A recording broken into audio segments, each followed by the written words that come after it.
8 ways your iPhone is sharing your data. Turn these off. Hey guys, welcome back to the channel. I am going to show you some important ways to keep your iPhone device secure. These will be the ways that your data is being shared with someone. So make sure to watch this video till the end and let's get started.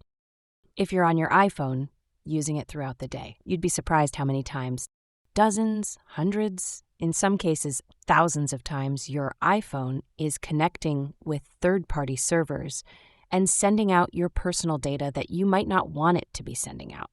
We'll do most of everything here in the settings. So open the Settings app, and from here scroll down a little bit,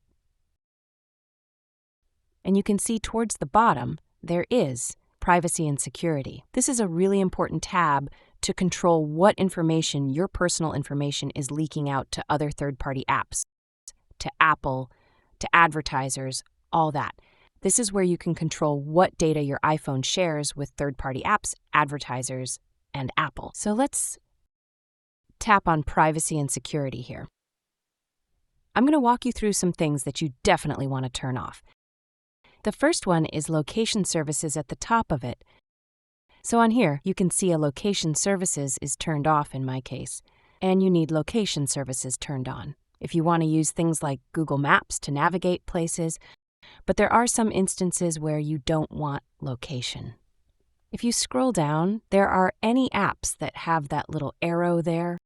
That means they've used your location recently. Or if there's a little arrow that is amber or that kind of purple color, then that means it's used it really recently or it's using it right now. So the first thing I would recommend doing is going through here and finding any of these that you don't want to use your location. So for instance, here in the Messages app, I can make sure that that's set to never because I don't necessarily need my messages to use my location. Same as Instagram, as I don't necessarily want to share my location with Instagram, with the parent company, Meta. This is basically a security risk. In my opinion, I don't want my personal location information to be shared with any third-party apps unless I absolutely need it to use an app. Now come to the very bottom here. You can see System Services, so tap on System Services, and again you'll see a toggle next to all of these and a little arrow indicating that it's user location. You can see I've turned off the vast majority of these. There are some ones that you should keep on, like emergency calls, the Find My iPhone feature. If you do share your location or want to see your location, if you lose your iPhone, then networking and wireless is a good one to keep on. And Saturday, in case you find yourself somewhere without any wireless signal. However, I've turned off the rest of those, and you can see towards the bottom. There is iPhone Analytics. This is a really important one. Do you really want your iPhone Analytics to also have your location information exactly where you are when you're doing various things?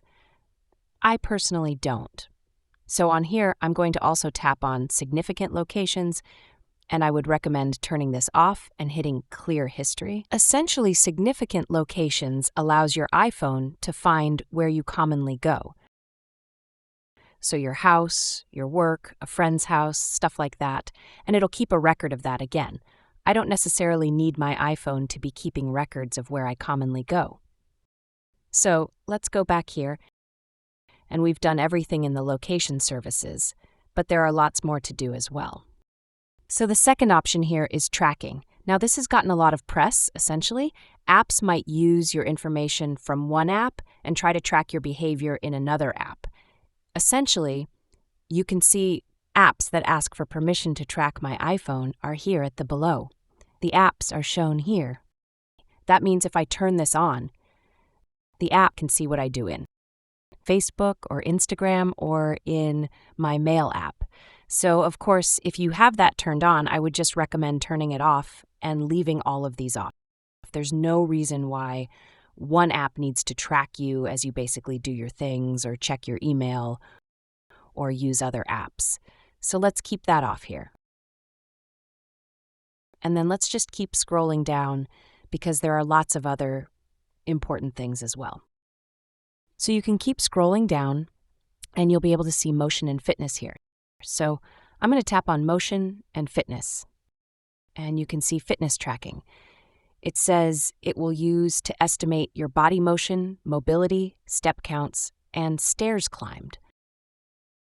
So essentially, this is tracking you as you walk through your day. You're walking, you're running, all that stuff. It will track your motion and your physical kind of fitness, whether you're going for runs or walks, all of that stuff. Again, I don't want it tracking that information. I don't necessarily use that information on my iPhone. If you do use it for a fitness app, then unfortunately, you just have to turn that on for that feature to be available. But I don't necessarily need it to track my location. I have that turned off. Now let's go back here. If we scroll down a little bit, you can see analytics and improvements. Let's tap on this. This is all the analytics that your iPhone has requested to send out to developers, to third-party apps, to Apple themselves, all of that stuff. Because you can see a ton of things. iCloud analytics, your iPhone analytics, share with developers, Siri and dictation. So basically, your voice, whatever you say or dictate, that information can be sent out to Apple.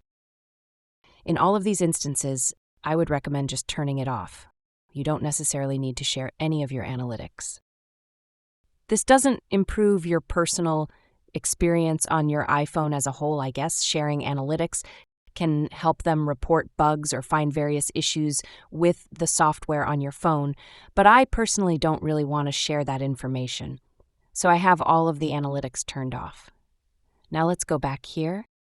And there's another key one here, is Apple advertising.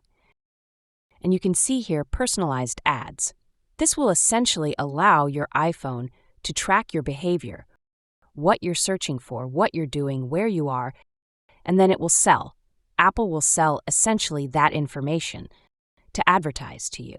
So for instance, it could find you often go to a certain coffee shop or a certain store, and then sell that information to a third-party store to then advertise to you. Again, I don't really want my activity on my phone to be used for advertising. So I have that turned off, and then you can even hit if you add targeted information here to get a bit more information on what that means and what you're opting into or out of. Now let's go back here, and there are other things to do as well. So let's tap on App Privacy Report. Now this is really important to see which apps are using your data or various things like your camera or your location. So you can see data sensor and activity. I'm going to hit Show All here. And now here in this page, you can see all of apps. In these, you can tap on any app. Let's open Weather. So Weather was using my location some minutes ago. So if you tap on that and you didn't necessarily want it to use your location or you didn't mean for it to use your location, again, go back to Location and make sure that is turned off. This is essentially telling you which apps use what sort of sensors on your phone, whether it was local, your contacts, your microphone, or your camera. So in some instances on here, for instance, if I go into one of these ones, let's find one that has photos, for instance, Snapchat. If I go in here and I didn't want Snapchat to use my camera or photos, but it is using my photos, again, you can always go into that specific app and deny it access to that specific service. Your camera, maybe you find a specific app is using your camera without your permission or without your knowledge, but you can always turn that off. Now let's go back out of here, and you can see App Network activity. The app that is top of above all is Instagram, and if I tap on it, it will show all of the websites or third parties that it is collecting data and contacting directly.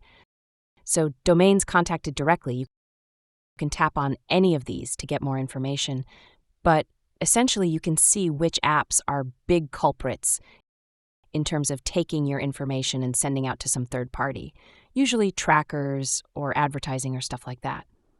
Now, again, it shows you a bunch of different things on here. This is really good essentially to just find which websites or which apps are big culprits. And you might want to consider deleting those or essentially turning off the privacy or, increasing the privacy on those so that they don't contact third parties as much. Now, if we go back out here, that is everything that I would recommend doing in here, except for the Apple Intelligence Report. First, check whether you have the latest iPhone that supports Apple Intelligence. If you have Apple Intelligence, then check either it is turned on or not. You might want to again turn this feature off so that you don't report any activity in your Apple Intelligence. So I would recommend turning all of these things off. Now, let's go all the way back to the settings here and scroll down. Then we're going to tap on apps at the very bottom, scroll down, and find Safari on this list. If you use Safari, there's a key toggle on here to protect your privacy, and that is under Privacy and Security Prevent Cross-Site Tracking. So if this is turned off, you could go to facebook.com, and then it could download a tracker onto your iPhone. And then from there, you go to google.com and search for a pan. So that's how you get these random things where you search for something on Google, or you go to some website, and then you go to Facebook or Instagram, and all of a sudden you see ads for that. It is because the cross-site tracking, I would recommend turning this on to prevent cross-site tracking. And then you can always hit hide IP address from trackers. That's a really good and useful thing. Now, finally, the last thing that I would recommend doing, way that basically your data could be leaked out, is through AirDrop. So let's go all the way back here to Settings. We're going to tap on General. And then you can see if I scroll down a little bit, AirDrop. Now you can see if this is set to everyone. Essentially, it could interact with other phones, other computers, other devices that you don't necessarily want it to interact with. And this bringing devices together, again, it can share your name and your contact information with other people just because they have their iPhone next to you. Again, I would recommend keeping this to contacts on only, or you can switch it to receiving off unless you're physically using AirDrop and you wanted to use that. That can make sure that no AirDrop data is leaked to any other phones, iPhones, Androids, any other devices like that. So leaving you here with the best tips loaded in video to keep your iPhone and yourself safe and secure. Take these measures to minimize data leakage and make your iPhone as private as possible. If you found this helpful, hit like, leave a comment with your questions, and subscribe for more tips. Thanks for watching, and I will see you in the next one.